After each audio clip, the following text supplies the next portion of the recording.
Alrighty, good evening. Welcome to the CREEDCAST. It is Thursday, the 23rd of April.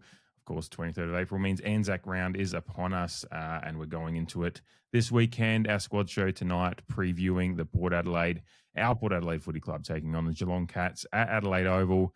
The number one fixture request for Port Adelaide every year is to get the home ANZAC ROUND, and we do, and have been for years now, and it is a very, very special round to the club, and one we always look forward to. 6:05 p.m.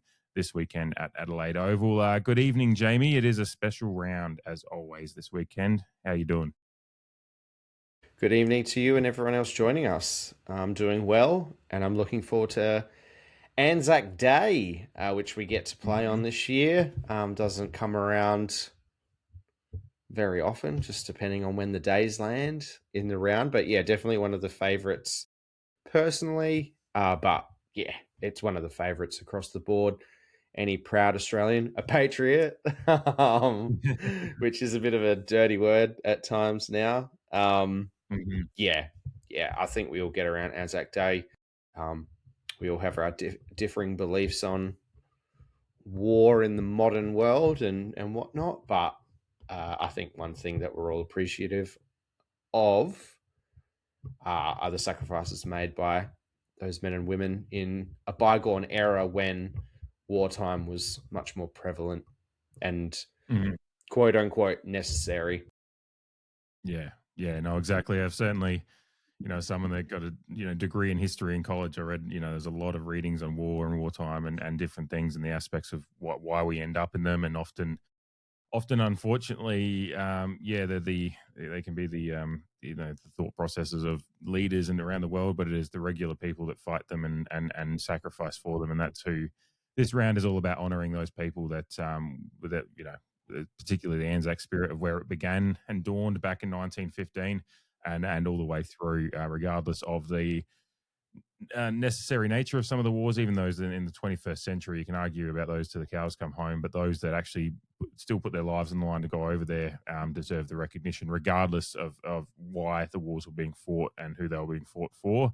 Those that go over there and sacrifice, that when you're on the front lines, the men and women, those brave men and women, that stuff doesn't come to mind. It's just about taking care of each other. So, and it is a very, very good kind of point you bring up. Like, we go into this round, of course, Port Adelaide, and just a refresher for a few out there. Port Adelaide, when fixtures are being made by the AFL, clubs put in their requests, and Port Adelaide always has ANZAC ROUND as their number one request. They want that as one of their home games, and it's because they want to honour the ANZAC spirit. Port Adelaide is very entrenched in, just the history of the state, the history of this country, and the port of Port Adelaide, the Navy, everything else. Of course, our Guernsey this year is honouring 125 years of the Australian Navy with that beautiful Guernsey that's behind. For those watching on YouTube, it is behind me, and of course, you've probably seen it on the socials of Port Adelaide. Ollie Wine's looking just brilliant in that Guernsey, by the way. Ripped. Absolutely. But yeah, the Port Adelaide, with men and women who have fought and died, who have also represented the Port Adelaide Footy Club, of course. Also behind me is the Rover of Tobruk poster, which was a documentary a few years ago. And I definitely suggest you seek that one out if you want to. It's, of course, it's only a short 23-minute documentary about the life of Bob Quinn, who, of course, a dual Magarey medalist, captain of Port Adelaide, captain of South Australia, just a hero of Australian football, who also went to war in the middle of his career, fought in North Africa and New Guinea. One of the rats of Tobruk was Bob Quinn. Injured, he won the military medal in Tobruk for basically accepting the role to be the last pipe layer of a Bangalore, which is those ones that they shoot. If you've seen the Star Saving Private Ryan, they're using a lot of the tube Bangalores in that siege of Normandy. But he basically was ready to give up his life. He was actually said to his men that they were going to probably not make it past this day, and a few of them didn't, but he laid down, sacrificed or potentially sacrificed himself to try to help take down a machine gun nest. They did successfully do it. He carried a wounded mate of his out of there, got hit by shrapnel. One of his guys that were with him said, "Oh, Bob, half your face is blown off," which he replied, "Any change would be a fucking improvement." So a great sense of humor, gallows humor in that moment. But Bob Quinn, he came back. He was injured so badly that he almost had his leg amputated, and he actually fought to keep it. And the doctor that operated on him and helped him keep his leg. Actually saw him a year later in 1946 at a South Australia Victoria game in Melbourne. Saw his name in the paper listed in the team and couldn't believe that it was the same Bob Quinn that he'd operated on because he didn't think he'd play football again. This Bob Quinn then led South Australia back from 10 goals down to a draw against Victoria, and the doctor saw him in the rooms after and just said, I had to come and see you because I couldn't believe it was you. And I think Bob kind of showed him his leg, which was still pretty scarred up, but said, you did a pretty good job, Doc. Thank you. And away he went. So, he won the Gary medal before and after the war, despite everything that he had to endure during the war. And he's one of the men that we honour. His brother, George Quinn, also was killed in action in Egypt in 1942. Bob Quinn's another brother, Tom, played for Port Adelaide and played for Geelong and was actually in Geelong's team of the century. So there's kind of a real connection in this game as well with the Quinn family. Of course, just legends of Port Adelaide and the Rover of Tobruk again. I think the Rover of Tobruk, I looked it up and it's saying that it's going to be available on SBS on demand in a couple of days on ANZAC Day, actually. So if you want to seek that one out, I know it plays regularly for the overseas listeners, particularly in the US. It plays semi-regularly on the Fox Sports network over there as well, which is really cool for those over there if you want to seek it out. It's only 23 minutes. And one more thing I want to note, the Peter Badko Medal, which is what is awarded to the best on ground in our game every year.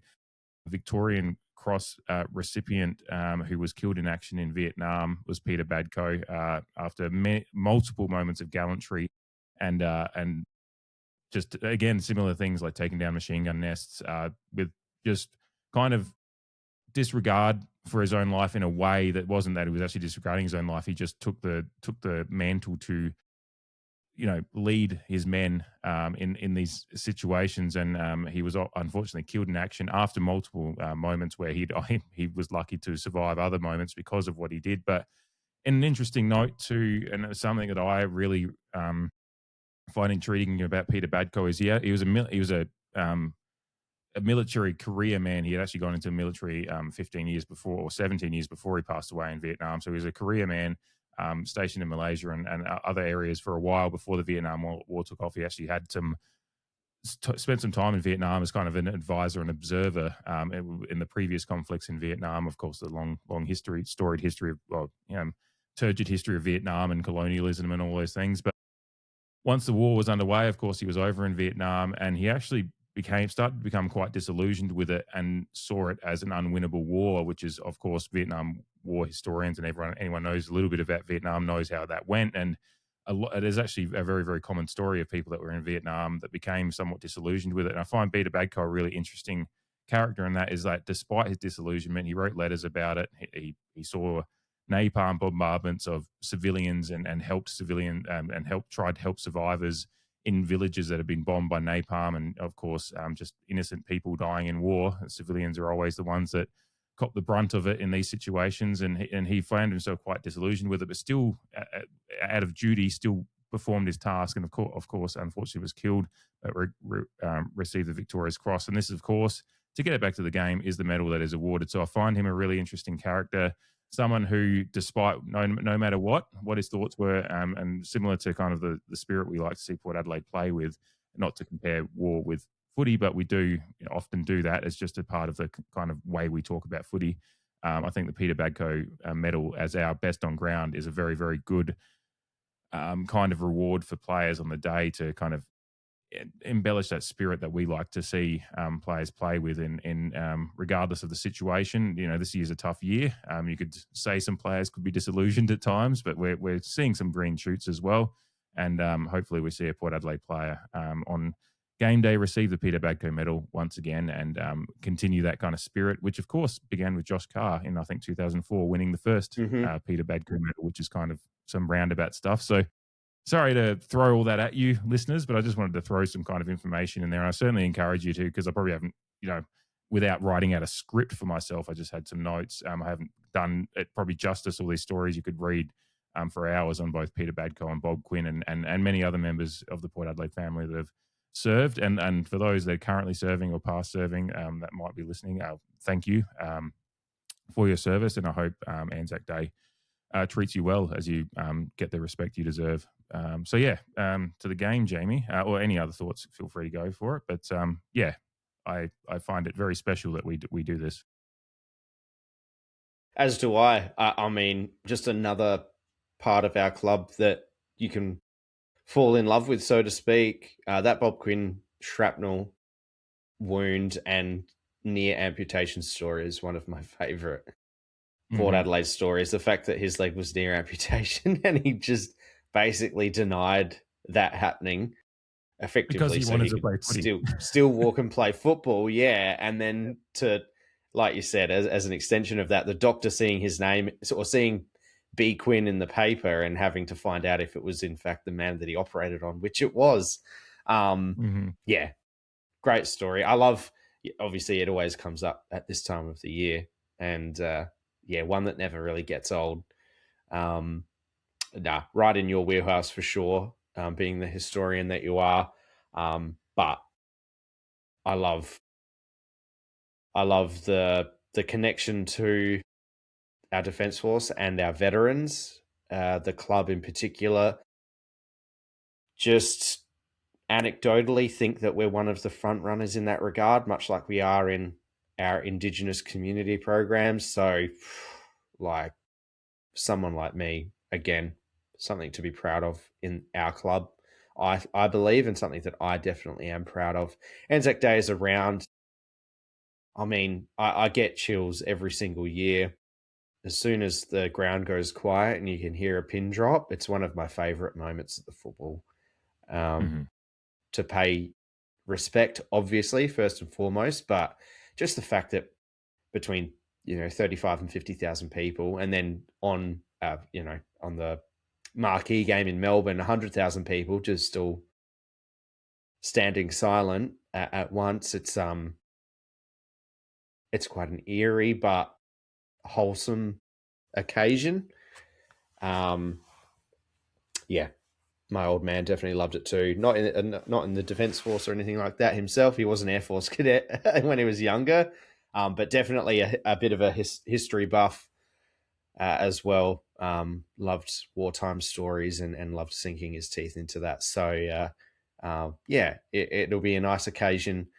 As you know, myself, my group of friends, yourself included, are all kind of congregating as a bit of a tribute to my old man. Obviously, for varying reasons, some friends who didn't get to pay their respects to him on his way out, just due to various life things. But yeah, we've got our own event, so it'll just. I couldn't think of a better night to do that for my own personal reasons and just celebrate ANZACS, the ANZAC spirit, and just being involved with the round and our home game that, like you said, we request. That's our number one request every single year, and for good reason. We do it well, and we have such a deep connection with it, which I'm, always so super proud of. Yeah, and that's why I think it'll continue that way as well. I do have a lot of respect for the club, for regardless of what they could maybe think commercially or anything like that, they do just stick to ANZAC round being the number one thing that they request, and they let the kind of whatever else filters out from it, whether it be they're last on the other round, or obviously so Doug Nichols is spread over a couple of rounds now anyway, but they kind of just said no, ANZAC round is the one we want, and yeah, they give it the honour it deserves. A couple of things before we get into the preview here. The timings for the game, of course, being Anzac Day, the gate's going to be open a bit sooner because there is some stuff going on before. Gates open 3:15, and then there's an Anzac Day Challenge Cup that starts a few minutes after that. And then at 5:30, ADF current serving lap of honour, and then team entry from 5:34. So it's almost half an hour. Well, it's half an hour before the game starts because there's observance ceremony at 5:56, and of course, then Never Tear Us Apart not long before. But yeah, there will be probably a little bit more extended pre-game. So if you can get down there early enough to enjoy that, and then obviously, yeah, gates are open almost 3 hours before game time if you're really in there early and want to get stuck into it and take in the festivities. It's going to be a beautiful day from the looks of things. It's been beautiful weather all week here in Adelaide, and we're looking like another. It's been fucking sensational. Oh, dude, I went down to open training yesterday and just I put sunscreen on before I left. I still sat in the shade most of the time anyway. I was just like, I'm going to be prepared, unlike West Coast, which coincidentally was our last official home game as far as our memberships go, was West Coast. It feels a while ago now, with kind of the bump, the it's been a bump in vibes in the last week or so as well, which helps. Make it feel even further away ago, even though it was a loss. But yeah, we do, of course, take on Geelong, just a reminder, 6:05 p.m. this weekend. And Jamie, I don't know how many times, I didn't have enough time to look prior after finishing work and getting ready for the podcast, but I can only think of maybe once or twice in the past 18 months that we've gone in unchanged. Unchanged, baby. Yeah, I can't actually remember a single time last year. I don't know, there were moments where we thought we were going to, but and I'm sure there was. And if for anyone watching or listening, yeah, let us know. Not that it's that important, but yeah, noteworthy for sure. Obviously for various reasons, but unchanged means good vibes generally. So yeah, it's nice to not have to speculate or whatnot. Being a Saturday game, we wouldn't have at this stage of the week anyway. But some continuity is always good. Yeah, that's what I'm really excited for. It's a bit of reward for effort, I think, as far as what we did last week. And I think when you look at the way we moved the ball, when we got things moving last week, the two rucks thing didn't really bother us. And obviously there's a reason for that, a little bit of like a somewhat necessary change in the fact that we were missing a few tools, both, mostly forward, in the likes of Ollie Lord and Lacoste not being available. So kind of that open up the opportunity for the two ruck system, and with the extra spot on the bench anyway, that's kind of been there as an opportunity as well. And I texted you yesterday when I was at open training, and Vicentini was working kind of with the A squad a lot yesterday and doing a lot of forward line work and some of their forward 50 entry drills. And I texted you, yes, because you'd of course, when we kind of looked ahead briefly on Tuesday night's episode, and thank you for everyone listening to that one and feedbacking and all that. It's always great. You did at the back end of that episode kind of go, look, the one change we could see is Vicentini, but you wouldn't, you kind of said, oh, maybe he stays in as well. And we kind of talked about, he can play, with the tools and what we've got, it kind of works. And I texted you from Trovan training yesterday. I was like, Vicentini's, I reckon he's got to be in the way they're utilizing him and using him particularly up forward a bit in the drills. And and lo and behold, he is retaining his spot. Of course, Jack Watkins, Mitch Sadow, and Brandon Zerk-Thatcher are the emergencies. But the side is unchanged, and of course goes up against a Geelong side that has been somewhat of we've had our moments against them in the past few years, but overall has been a bit of a nemesis. We've had some big losses against them. Certainly the corresponding home game last year, while it started okay, injuries, just a torrid day of injuries and a torrid day of weather. And thankfully, we're not going to get a repeat of that. But yeah, we lost heavily there. We lost heavily at Geelong last year, and probably a good starting point is I think Zach Butter's lowest rated games of the year last year, and whatever it be, Supercoach points, champion data, whatever you want to call it, were against Geelong.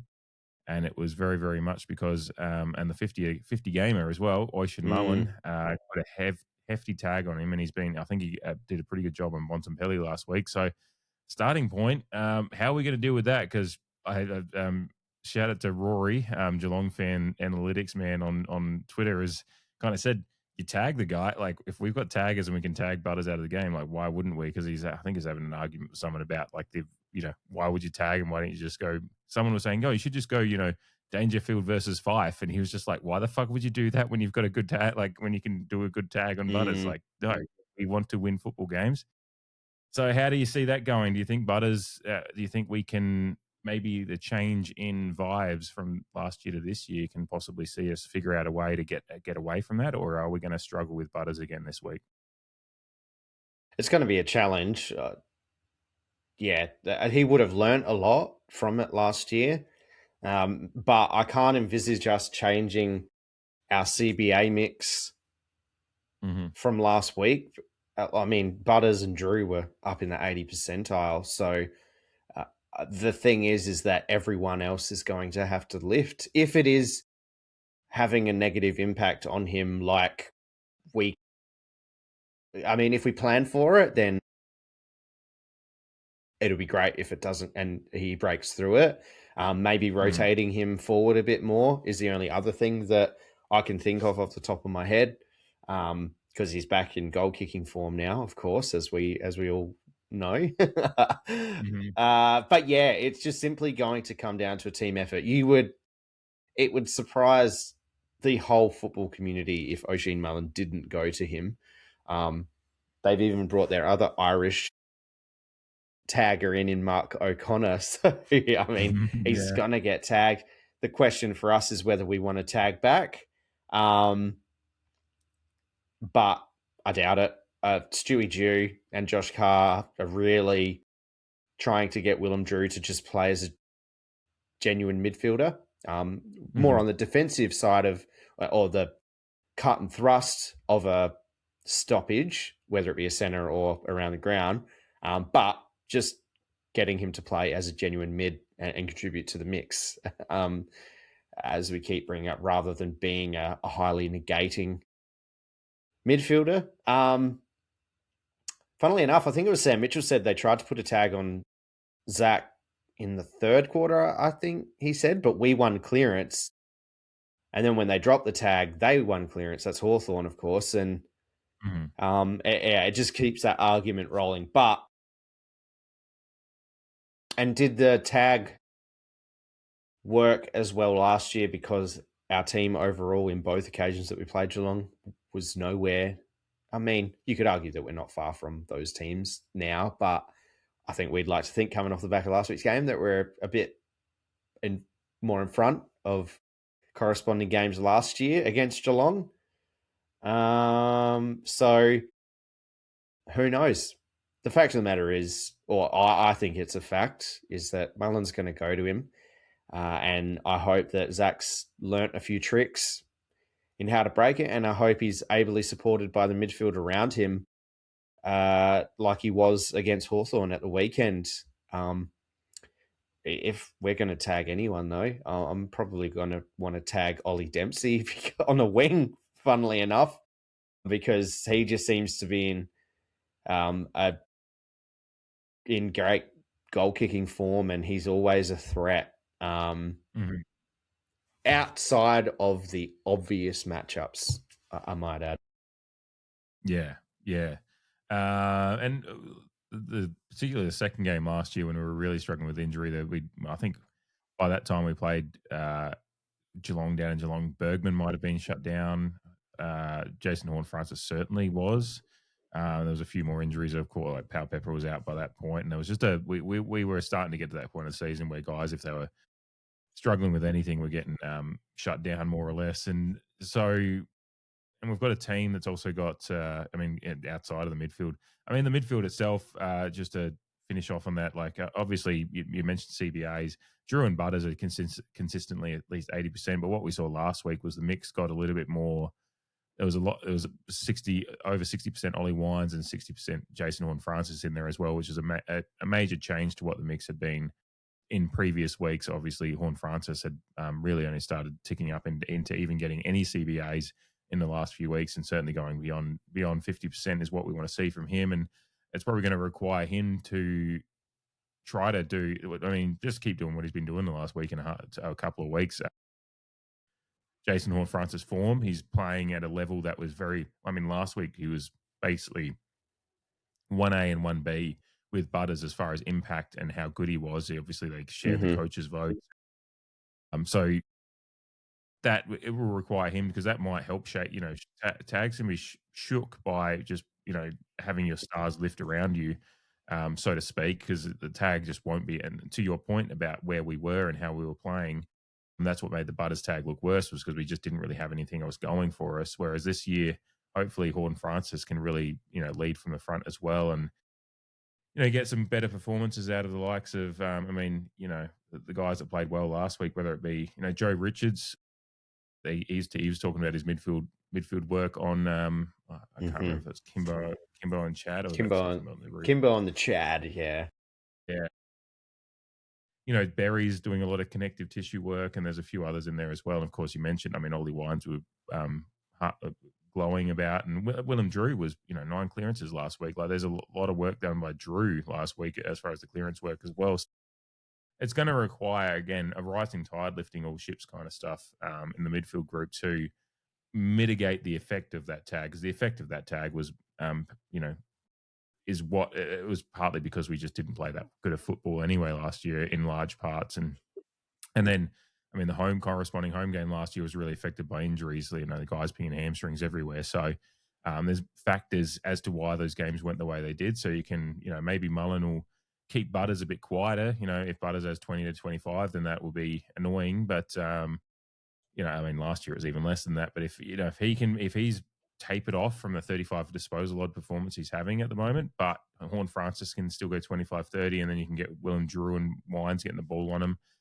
That will help, and then that might also precipitate the fact that Geelong can't lock in as much on Butters either, and then maybe the game gets a little bit more open, and it's going to be predicated on our disposal as well, going back and forth, forward in particular, which we can start. I mean, we can kind of go there if you want, because again, another big test for likes of Whitlock and Georgiades, a similar kind of stars in the defense that we kind of were looking at last week with Hawthorn, but we actually dealt with it pretty well because our midfielders moved the ball well, eyes were down, they were avoiding kind of just the bomb it in, letting the interceptors go to work and actually finding targets, and just the quick ball movement helped us find opportunities inside 50 last week that were comparative or very, very similar to our very, very good opposition. So, yeah, do you see what do you see in our forward line? I feel, again, a big test, but I'm also excited for it because I think we've started to see that Whitlock,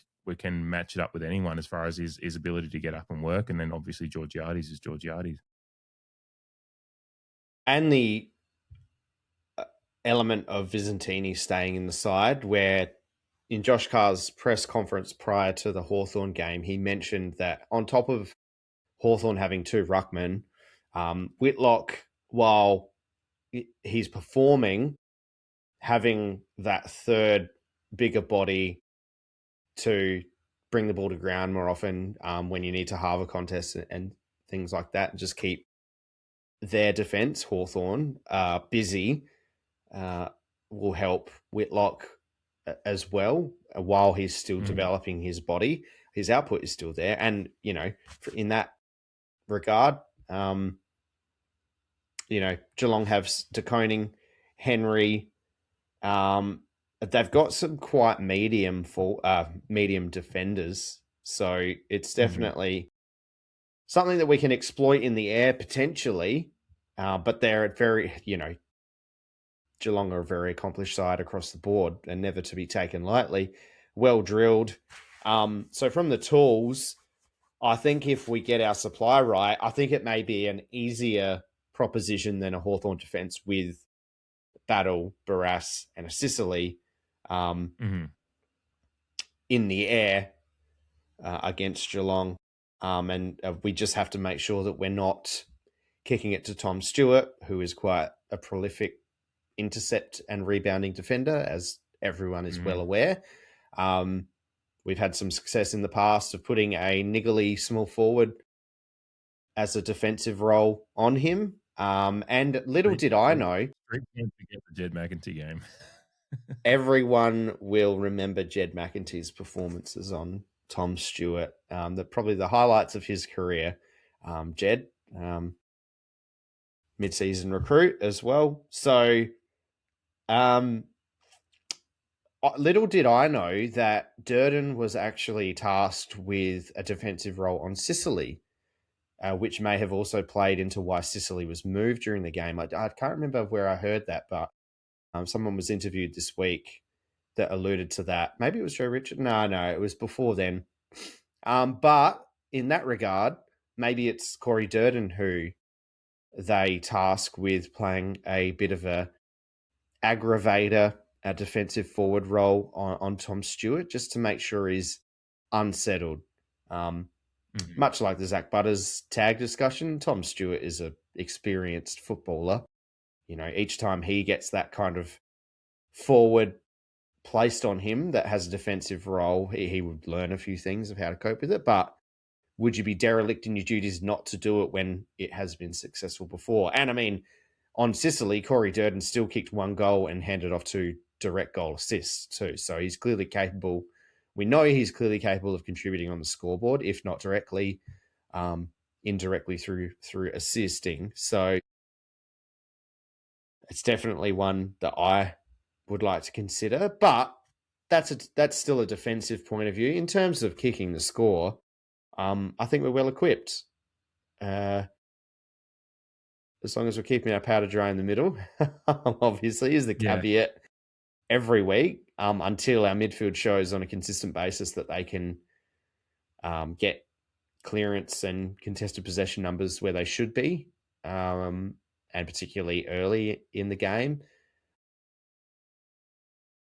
Just as a side note, I thought it was interesting. I can't remember who it was, whether it was Fox Footy or like a Footy on 9 social media page, but they did every quarter and where you are, what your win-loss for each quarter is. And every quarter, Port Adelaide are 3-3. So for first quarters, we've won 3 and we've lost 3. Second quarters, third quarters, fourth quarters, we've won 3 and lost 3. I thought it was quite an interesting Nuffy anomaly. Probably fair enough for where we're at as well. We should probably be 50-50 at least on the win-loss ledger. But yeah, we need to start. The midfield needs to start the game well, and I think they'll be pumped up for it being ANZAC Day, which means that hopefully we're giving the likes of Georgiadis, who's one of the hardest working hybrid forwards in the comp, clearly, getting him good looks, and Jack Whitlock do his thing in the air because he loves a mark. Yeah, that'll be. I was just looking at contested possession numbers and clearances just again for just a little bit of midfield again. But yeah, we do average 15 contested possession less and about 2.5 clearances less as well. Sorry, 6 clearances. I was looking at stoppage, but those numbers might be a little bit because I think our contested numbers actually bumped up last week. We both in contested ball and clearance. We were pretty good last week against Hawthorn after having some pretty subpar weeks as well. So those season averages so far are probably warped a little bit. Well, they are what they are because that's what it is. But last week we did improve on a lot of those areas that we'd previously been pretty weak on.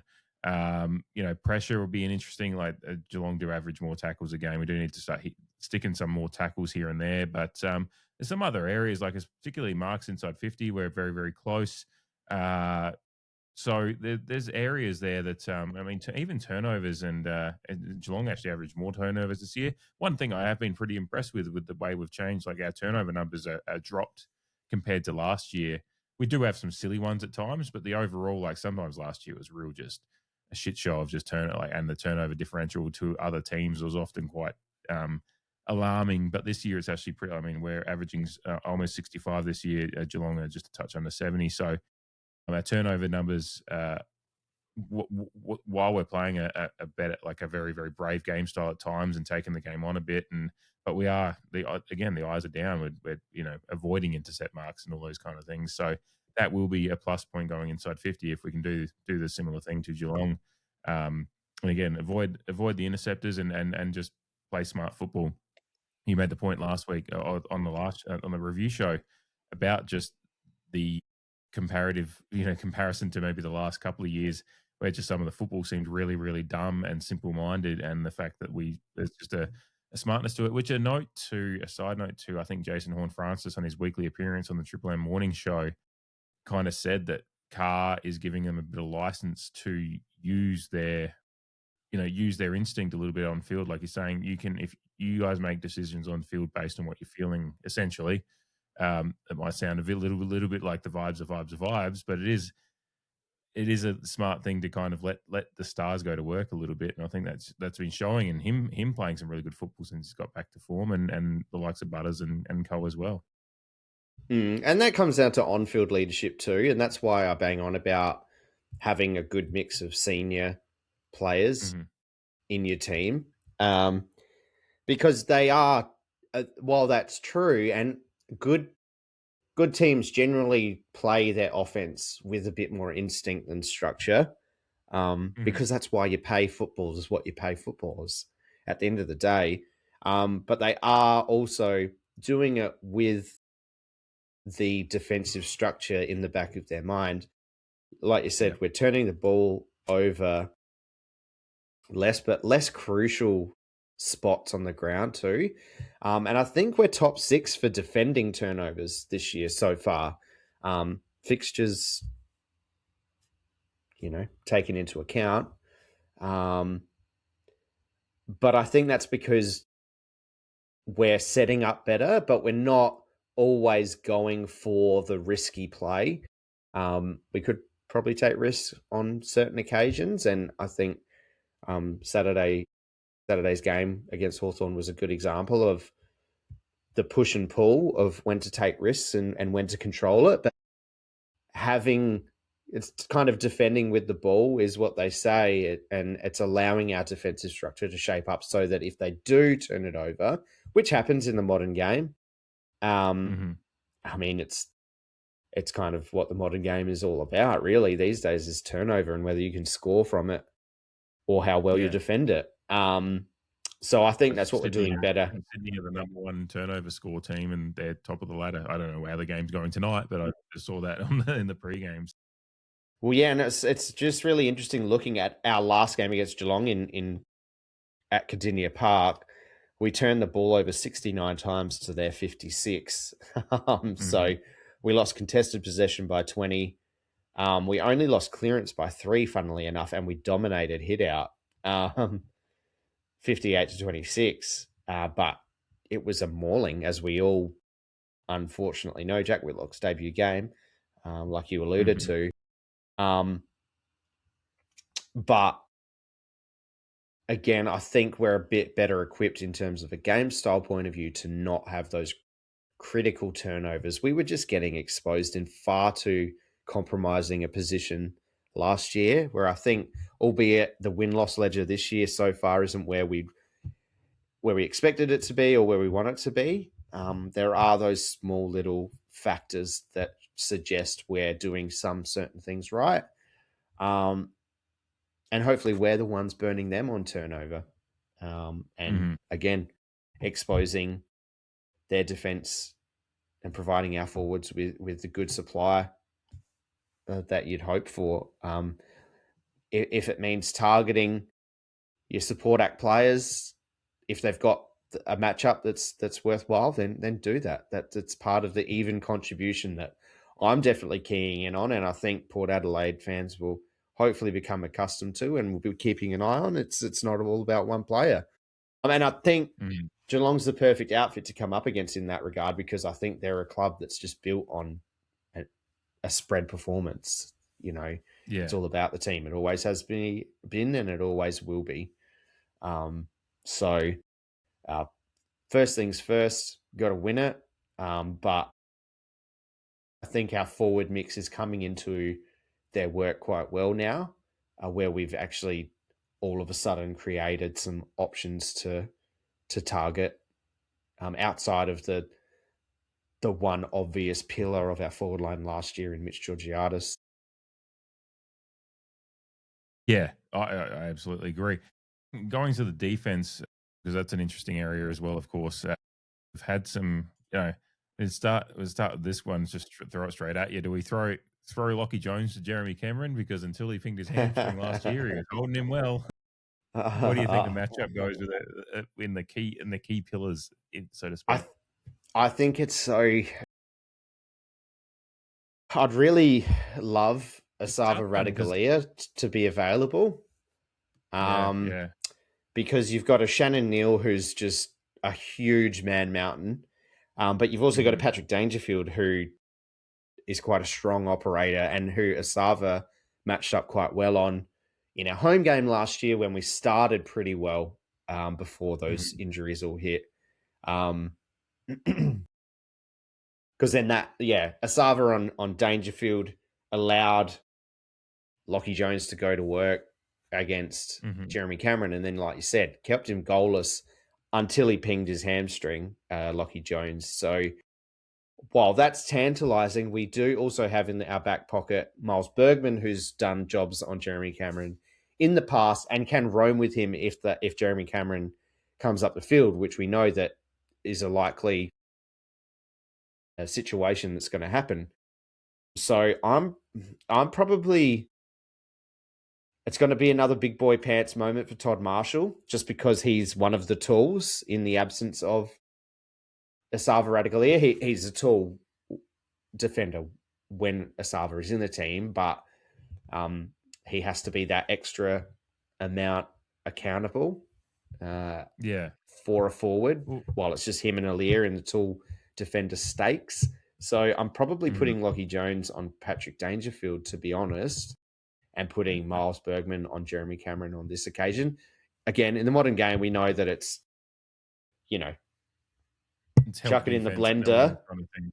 Yeah, Yeah, yeah. they kind of The share goal, the there's got load. to be a plan of accountability and understanding, and then where the help Mm, comes from. And it's going to be interesting because it is interesting now with Aaliyah. Obviously, often like to, in the past has been, we've really liked to open him up to be able to do his players intercepting role. But Todd Marshall down there really adds an extra dimension as far as that goes. So your matchups and where the help goes or where the matchups go can be, I think, has adjusted slightly this year with just especially like last week, Todd went to work and was doing what Aaliyah was doing, only a couple of weeks before, really, when Todd was out of the side. So there is some interesting aspects to the matchup. I do agree. I'd love Asava back there. Like Asava kind of did take some of those big, strong bodies last year. Like remember seeing him match up on Kerno against Carlton at home, and then when he was in that real purple patch of form and really go to war with him. And Kerno got some wins here and there, but Asava got some had some pretty good moments as well. And mm.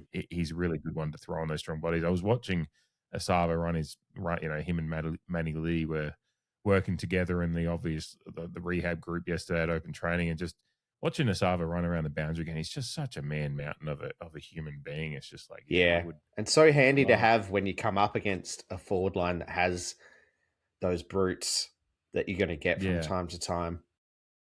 yeah, So yeah, I was just looking at the heights, yeah, and yeah, Shannon Neal's like 204 centimeters, and a Brick Shithouse and mm, Todd Marshall is at 198.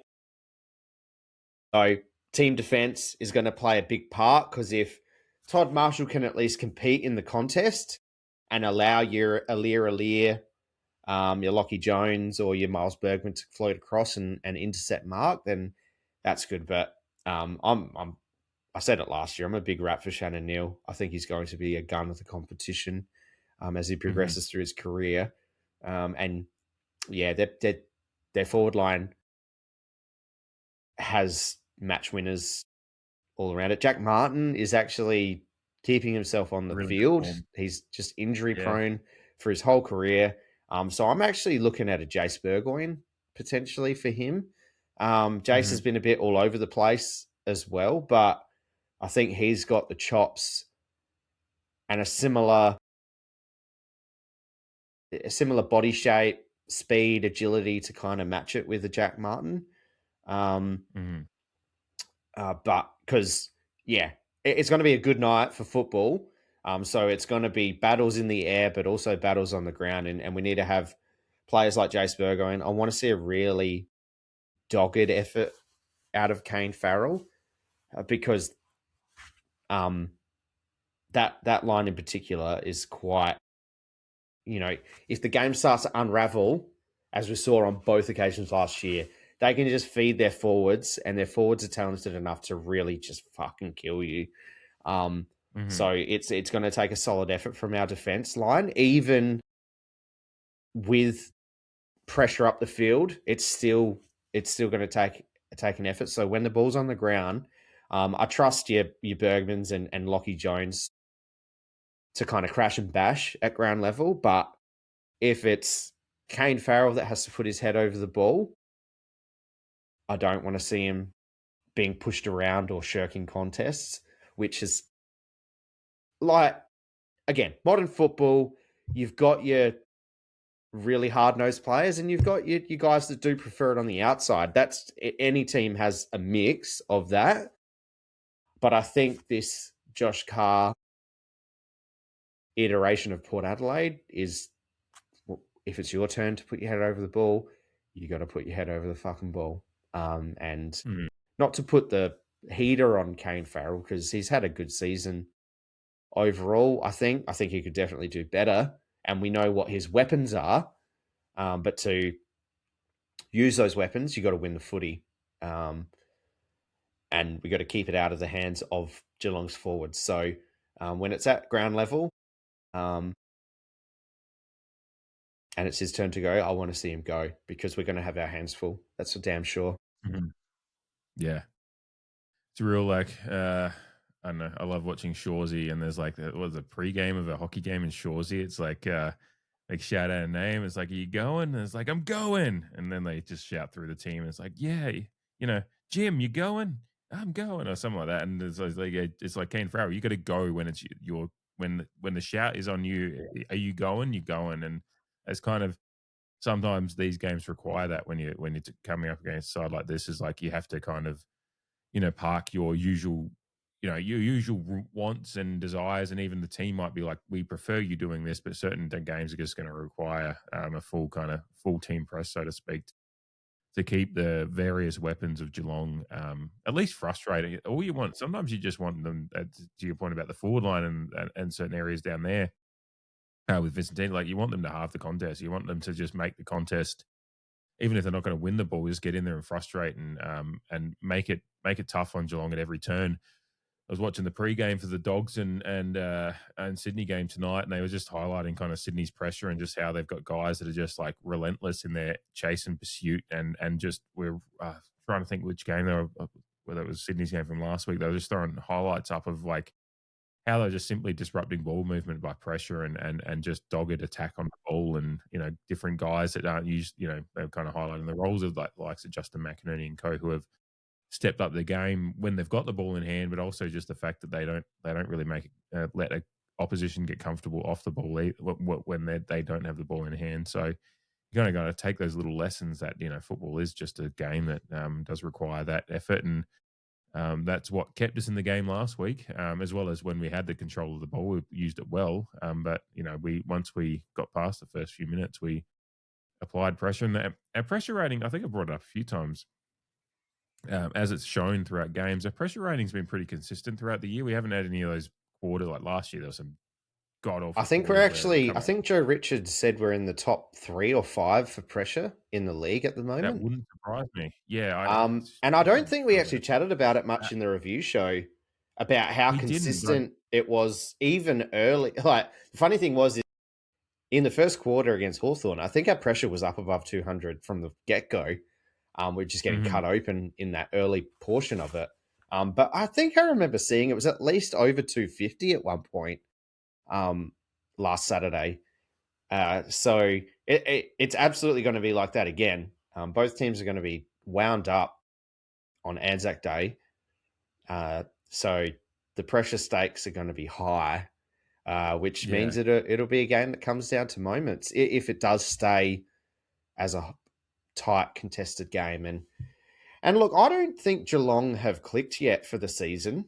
If I'm being honest, they're 4-1 from their last 5 games, but they were basically last week's game against a Dogs outfit that was heavily injured in game, celebrating milestone games to Blixarves and Kolodjasny, who they managed in this game, which funnily enough, West Coast and Gather Round, kind of a gimme, although West Coast put it up to them for I think a half before they ran away with it.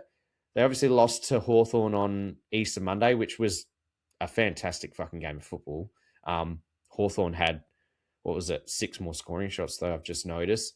One against Adelaide, an injury-depleted Adelaide, Thursday night, 26th of March. They won that game by 8 points. And as we know, against Fremantle... Sorry? Adelaide had the chances in that game from what I remember. I feel they did, yeah. And then there was that Lasso free kick, controversy, non-controversy if you're on this side of Port Road. But then the game against Fremantle at home, pretty good effort for them to come back, but Fremantle had them on toast, so to speak, early in that game. I think they were 5 or 6 goals up, Fremantle at one point, and that was at Cardinia Parks. They did come back and win ultimately in that game. But like I said, I don't think they've quite clicked yet. And while I don't expect Port Adelaide to win this weekend, I'm just going to put that out there now. There is a good opportunity to fly the flag like we did against Hawthorn on Saturday. And again, if the good players are playing well, and if we play as a 23-man unit with heart and with effort for 4 quarters of football, we can bring ourselves as close to a win as we possibly can, and we'll get what we deserve in the words of Ken Hinkley at the end, at Yeah. the final siren. Yeah. Again, there's some areas statistically that I think, again, looking at the season averages, there's some areas that we're rough in, but I think from last week and looking at the just isolated stats from last week against a good side, I can see some areas where similar, not the same teams, but in similar ways, that if we can get some control of the ball, we can get the shots that we need on goal. And I was just looking at the shots on goal. Like Geelong average the third most in the league at 32.8, but we're just above average at AFL average at 27. AFL average is 27.5. Oh, sorry, 27.2. We're at 27.5. So we're in the upper half of the shots on goal, and just some of those other areas that lead to shots on goal as far as contested ball, clearance, and those areas that we improved on last week. I think if we can get that midfield mix right again, a lot's going to come down to how they tag Butters, but also how we can mitigate that tag with a rising tide around Butters is going to be required this week. Absolutely. If we can do that, I think, I think we've got the horse. It's going to be a tough game forward and back for all lines. Will need to have their heads screwed on right, but I think they can match up well. Geelong are the better side on paper. Let's be real. And I'll say that I'll probably go with a similar 4 to 5 goal loss is probably realistic, but I think I'm buoyed by last week's effort that if we can bring that similar intensity, then we can be within a goal or two of them late in the game, and maybe if we have the luck that it didn't go our way last week, then we can be up by a goal at the back end rather than down. But it will be a tough one. How are you feeling? Head and heart, I guess. I'll say my head is 4 or 5 goals. I'll say my heart is that we can be right there with them at the end and maybe a kick to decide it. But where are you at? Yeah, my heart says single-digit loss, but my head says, 4 to 6 goal loss. To mirror you, just like going into Hawthorn. I mean, we haven't been a team of consistency early parts of this season. I think we've played well in 6 of our last 8 quarters. Well, and then the last quarter against Richmond. So 7 of our last 9 quarters, I think we've played well. We might not have won all of those quarters, but we've been pretty damn competitive. Like I said, in that St Kilda game, I think they won 3 out of the 4, but I thought we were better in 3 out of 4 quarters. So I think we're tracking in the right way. It would be interesting to see a stat snapshot from like the last 3 weeks as opposed to the season to date. But I'm buoyed by last week's performance. It just comes down to consistency, how well they've recovered.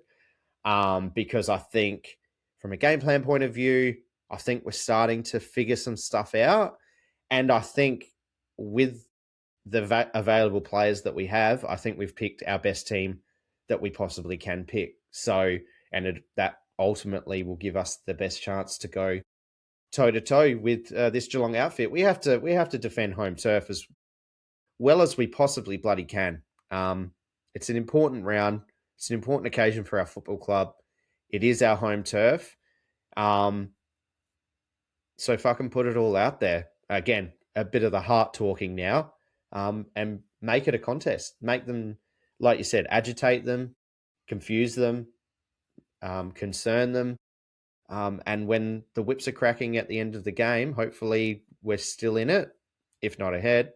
Hopefully we can start to bring some of these things together that we've been working on behind the scenes and cause an upset. And it's not that these things or tank. just to drop that one at me. Another honourable loss that works for the future for shout out to Jack. Darn it. Yeah, shout out Jack for a tank, NBA tank brand, as he called it. We get Dougie Cochran and more first round draft picks. Yeah, God, I'm not looking forward to when that news drops of whatever we're going to deal with.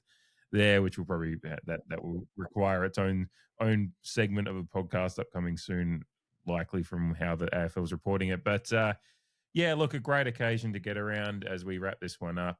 We're certainly looking forward to kind of celebrating with you as far as your intentions for the day with honoring your old man as well, and then obviously just the day that it is as well, and yeah, and just hopefully, as you said, defend home turf. We've only seen one win on home turf this year, of course, the game against Essendon, what feels like eons ago already, and while the Gather Round isn't an official home game on our membership, it's still home turf, and for all intents and purposes, a home game for us. So we lost that one. We lost against West Coast. It's about time that we got a win, which would be an upset, but we've seen plenty of upsets this year in the AFL. You look at Essendon knocking off Melbourne, but then Melbourne the next week coming back and knocking off Brisbane, which Melbourne have shown.